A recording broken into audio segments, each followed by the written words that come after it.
We know of at least one canary that thrived in a coal mine against the odds. From the start, says Lee Lockhart, now 84, everyone tried to convince me print media was doomed.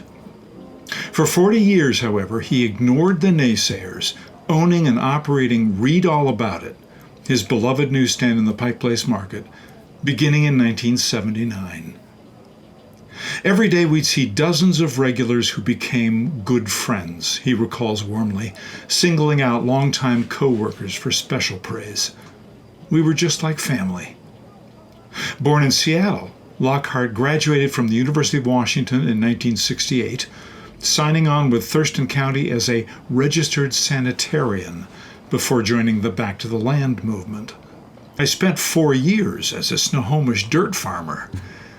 Stints selling newspapers in New York's Gramercy Park, then driving taxis in Seattle, were pretty nip and tuck, he says.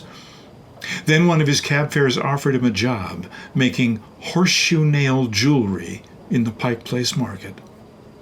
Well, it felt like coming home. Just divorced, he found housing for himself and his young daughter in the market's newly renovated Leland Hotel, the one with the Meet the Producers sign on it, Lockhart recalls. In 1979, after 4 years as a crafty, he had a light bulb moment. Friend and longtime newspaper hawker Sebi Namias had a coveted license to sell local dailies from his stand at First and Pike.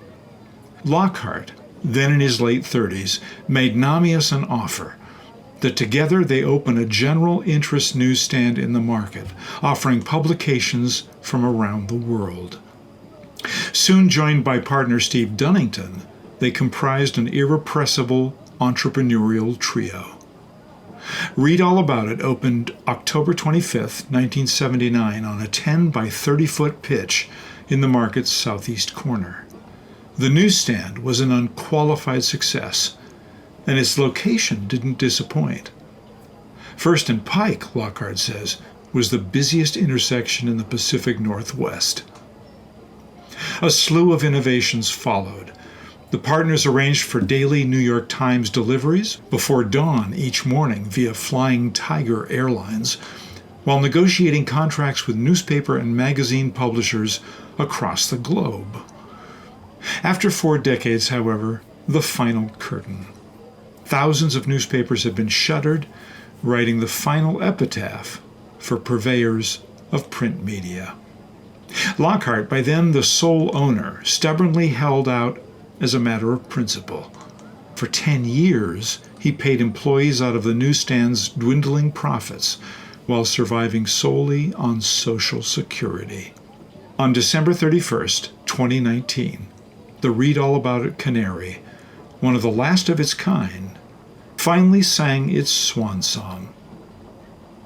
In our first then photo, in about 1980, from left, Steve Dunnington, Lee Lockhart, and Sebi Namias stand at the newly constructed metal grill featuring worldwide newspapers and magazines.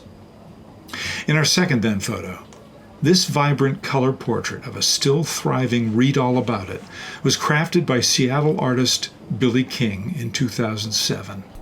A longtime friend and customer, Billy gifted the original print to Lee Lockhart.